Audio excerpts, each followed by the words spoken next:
BA part 1 लोक प्रशासन paper number 2 भारतीय लोक प्रशासन। इन दिनों हम अपनी चर्चाओं में संघीय कार्यपालिका में प्रधानमंत्री की स्थिति को समझ रहे हैं।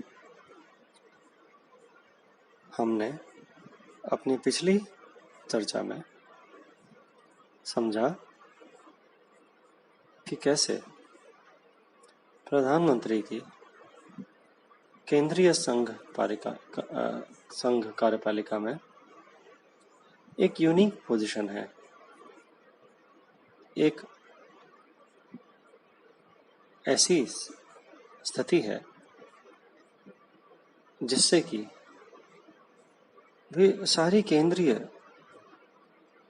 सरकार को दिशा देते हैं, उसको चलाते हैं और मंत्रिमंडल उनके इशारे पर निर्णय लेते हैं और संसद में बहुमत होने के कारण वो संसद से भी अपने निर्णयों को मनवा लेते हैं। राजनीति में बड़ा लीडर होने के कारण जो राजनीतिक व्यवस्था होती है उसमें उनका बहुत बड़ा कद होता है, वे शासन का ध्रुव बन जाते हैं। प्रधानमंत्री की ऐसी शक्तियों के कारण, ऐसे प्रभाव के कारण हमने अपने 70 साल के अनुभव में, भारत के लोकतंत्र के 70 साल के अनुभव में हमने ये ऑब्जर्व किया है कि हालांकि हमारे देश ने संसदीय लोकतंत्र को अपनाया है, लेकिन प्रधानमंत्री की यूनिक पोजीशन और पावर को देखते हुए प्रैक्टिस में हमारा देश धीरे धीरे प्रधानमंत्रीय शासन प्रणाली की ओर बढ़ रहा है। यह एक कहने का तरीका है कि प्रधानमंत्री ऑल पावरफुल पोजीशन हो गई है हमारे देश में। वो जो चाहते हैं, कई बार तो कहना गलत नहीं होगा, मनमाने तरीके से कर डालते हैं। जैसे कुछ साल पहले अचानक किया गया डीमोनेटाइजेशन का निर्णय, मुद्रा को उन्होंने डीमोनेटाइज कर दिया था, 1000 रुपए के नोट बंद कर दिए थे एक ही आदेश में। न मंत्रिमंडल को सूचना थी, न राष्ट्रपति को सूचना थी, न संसद को सूचना थी, न एवं कहा जाता है अब इसकी कोई प्रूफ नहीं है, क्योंकि ये बातें कभी पब्लिक के सामने निकल के आने नहीं दी गई, अब तक नहीं आई हैं। आरबीआई को सूचना नहीं थी, डिमोनेटाइजेशन हो गया। तो ऐसे प्रभावशाली पोजीशन के कारण हम धीरे धीरे यह कह सकते हैं देश प्रधानमंत्रीय शासन प्रणाली की तरफ बढ़ रहा है। हालांकि ऐसी कोई शासन प्रणाली होती नहीं है, यह हमारा कहने का तरीका है कि संसदीय लोकतंत्र नहीं रह रहा है। फिर भी हम ये मानते हैं कि यह सब प्रधानमंत्री के व्यक्तित्व पर आधारित होता है। किस प्रकार का व्यक्ति प्रधानमंत्री बना है हमारा, इस पे निर्भर करता है कि क्या वो सबसे एक लोकतांत्रिक तरीके से वार्ता करके, सुझाव लेके निर्णय लेते हैं या अपने मनमाने तरीके से निर्णय लेते हैं, खुद को ही सबसे समझदार समझ के। यह प्रैक्टिस की बात है। लेकिन फिर भी हम एकेडमिक रूप से मानते हैं कि देश में, हमारे देश में जो प्रधानमंत्री की स्थिति है, उनकी शक्तियों के उपयोग के अंदर काफ़ी चेक्स एंड बैलेंसेस हैं, कुछ नियंत्रण हैं जो हमारे प्रधानमंत्री को निरंकुश बनने से रोकते हैं नहीं तो अड़चने तो डालते ही हैं। और वो अड़चने आज की चर्चा के अंदर हम आपको समझाने की कोशिश करेंगे। हम उनको कहेंगे नियंत्रण। तो पहला नियंत्रण या पहला प्रभाव नियंत्रण का तो यह है कि प्रधानमंत्री हमारा देश का एक लिखित संविधान को फॉलो करने के लिए बाध्य है। हमारे देश में एक संविधान है, वह लिखित है, बहुत विस्तृत है। हम जो आज कक्षाएं पढ़ रहे हैं, पब्लिक एडमिनिस्ट्रेशन, लोक प्रशासन पढ़ रहे हैं इतने दिनों से, ये सब हमारे संविधान पर आधारित बातें हैं जो हम आपको पढ़ा रहे हैं। मैंने आपको आर्टिकल 74, 75, 123, 110 कितनी बार एक चर्चाएं करी, 352, 356, 360, सब संविधान है। हमारा शासन संविधान पर चलता है। तो प्रधानमंत्री की शक्तियों के उपयोग में उनको नियंत्रित करने के लिए हमारा संविधान मौजूद है। वे मजबूर होते हैं हमारे संवैधानिक तरीकों को अपना के अपने निर्णयों को चलवाने में। वे मजबूर होते हैं, वो कोई गैर संवैधानिक निर्णय नहीं ले सकते। अगर लेंगे तो हमारे कोर्ट्स, हमारे न्यायालय उनके ऊपर रोक लगाने की शक्ति रखते हैं। तो हमारे संविधान यह शक्ति देता है न्यायालयों पे कि कोई भी गैर संवैधानिक निर्णय सरकार नहीं ले सकती, प्रधानमंत्री नहीं ले सकते।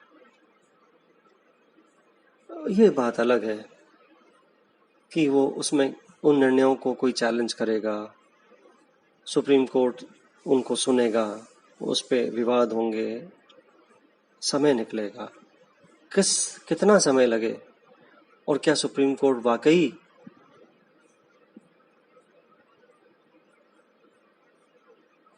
किसी निर्णय को जैसा जनता चाहती है वैसा ही दे, ये जरूरी नहीं। लेकिन हाँ, संविधान का दायरा सुप्रीम कोर्ट देखेगा, संविधान वो कसौटी होगी जिनके ऊपर उन निर्णयों को परखा जाएगा। तो संविधान एक नियंत्रण है हमारे देश में। अगर प्रधानमंत्री को ऐसा निर्णय लेना है जो संविधान के उस समय प्रभावी क्लॉजेस से डिफरेंट है, तो उनको संविधान के अंदर संशोधन कराना भी पड़ सकता है। जैसे जीएसटी को लाना था, संविधान में संशोधन हुआ। इसी तरह जो हमारे देश में संघात्मक व्यवस्था हमने अपनाई है संवैधानिक तरीके से, हमारे देश में राज्य हैं, हमारे देश में केंद्र सरकार है, हमारे देश में 3 अनुसूची हैं, केंद्रीय अनुसूची,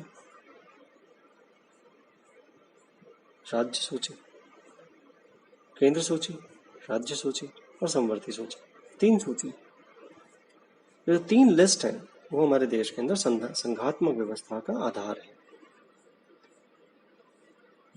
केंद्र सरकार प्रधानमंत्री के नेतृत्व में राज्य सरकारों के हितों को बाधित नहीं कर सकता, उनका हनन नहीं कर सकता।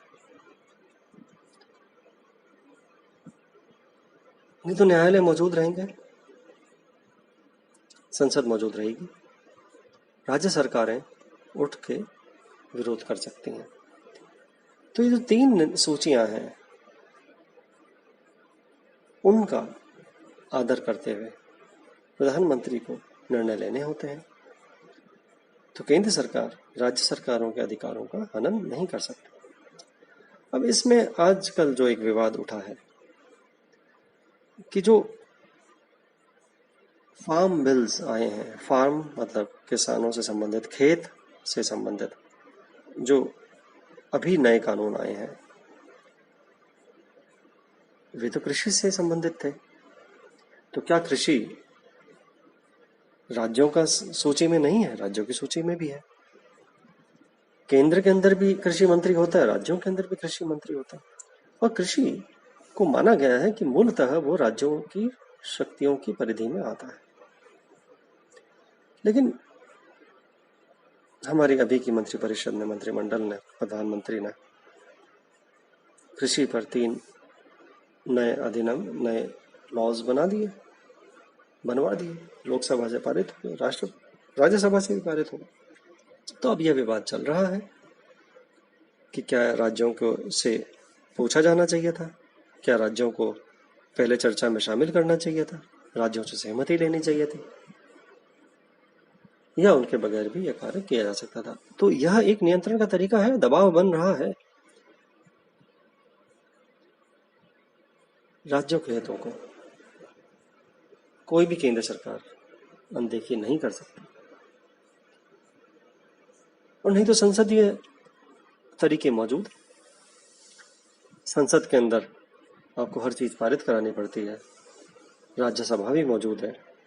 हालांकि इस बार हमने देखा राज्यसभा के अंदर किस तरह से पारित हुआ ये बिल, वो निराशजनक था। हमारे संसदीय लोकतंत्र के अंदर ऐसा हो, ऐसी घटनाएं हों, यह अच्छी बात नहीं। हमें सीखने को मिलता है, हमें आलोचना करने का मौका भी मिलता है। हमारे देश में फ्रीडम ऑफ स्पीच है, हम उसको क्रिटिसाइज कर सकते हैं, आलोचना कर सकते हैं। तो संसदीय नियंत्रण एक और हथियार होता है प्रधानमंत्री की शक्तियों के दुरुपयोग करने पे या उनके अनियंत्रित होने पे, निरंकुश होने पे। जैसे राज्यसभा इस बार रोकना चाहती थी उनके इन अधिनियमों को, उस पर रोक लगाना चाहती थी, अड़चनें पैदा कर रही थी, लेकिन कुछ तरीके अपनाए गए और राज्यसभा से उसको पारित करवा लिया गया। इसी तरह दलीय नियंत्रण भी है। इसका एग्जाम्पल भी मैं इसी मौके पे जो बिल पास कराए गए थे उनसे दूंगा कि जो विभिन्न दल प्रधानमंत्री को समर्थित करते हैं या विभिन्न दल जो हमारे देश में राजनीतिक दल होते हैं, वह अपने वक्तव्यों से, अपने भाषणों से, अपने कथन से और लोकतांत्रिक तरीकों से प्रधानमंत्री पर दबाव बना सकते हैं। जैसे कि उनके साथ सरकार में शामिल एक दल था इस बार अभी, जो कृषि बिल पे विरोध करते हुए उन्होंने सरकार से इस्तीफा देकर उन मंत्री अलग चले गए। हरसिमरत कौर बादल जो शिरोमणि अकाली दल था, उन्होंने विरोध किया। तो ये दलीय विरोध है, ये दलीय नियंत्रण है कि राजनीतिक जो दल हैं वो प्रधानमंत्री का विरोध कर सकते हैं, उनके नीतियां जो वो चाह रहे हैं उनकी नीतियों के ऊपर दबाव बना सकते हैं, जिससे कि प्रधानमंत्री निरंकुश ना हो पाए। यह व्यवस्था लोकतंत्र को मजबूत करती है। और जो दल पोजीशन लेते हैं, जो दल जनता में जाके बात करता है, उससे लोक मत प्रभावित होता है। तो देश में आंदोलन भी हो सकता है, सीमित भी हो सकता है, व्यापक भी हो सकता है। तो इसकी चिंता रहती है प्रधानमंत्री को, उनको अपने अगले चुनावों पे असर पड़ सकता है, इसकी चिंता रहती है प्रधानमंत्री को। तो एक नियंत्रण का तरीका है। जनमत को प्रभावित कर सकते हैं राजनीतिक दल, प्रधानमंत्री के विरोध में, उनके विपक्ष में खड़े हो सकते हैं। जन आंदोलन हो सकता है, धरने हो सकते हैं। हालांकि इस समय कोरोना को लेकर के जन आंदोलन नहीं कर पा रहा है विपक्ष, लेकिन जनमत एक बहुत बड़ा चिंता का विषय रहता है प्रधानमंत्री के मन में, उनके दिमाग में। तो वे निरंकुश नहीं हो पाती। अगर कोई प्रधानमंत्री इसकी परवाह नहीं करेगा तो आने वाले चुनावों के अंदर उनके लिए जटिलताएं सामने आ जाएंगी। जब इंदिरा गांधी ने जनमत का ख्याल नहीं किया और फिर भी इमरजेंसी लगाए रखी। जनमत ने बहुत विरोध किया और अगले ही चुनाव के अंदर उनको हार का सामना देखना पड़ा। सरकार बदल गई, जो विपक्षी दल थे वो जीत कर सत्ता पक्ष में आ गए और कांग्रेस को, इंदिरा गांधी को विपक्ष में बैठना पड़ा। तो ये बहुत बड़ा दबाव होता है प्रधानमंत्री के निरंकुश बनने पे, एक बहुत बड़ा नियंत्रण होता है, लोकतांत्रिक नियंत्रण है।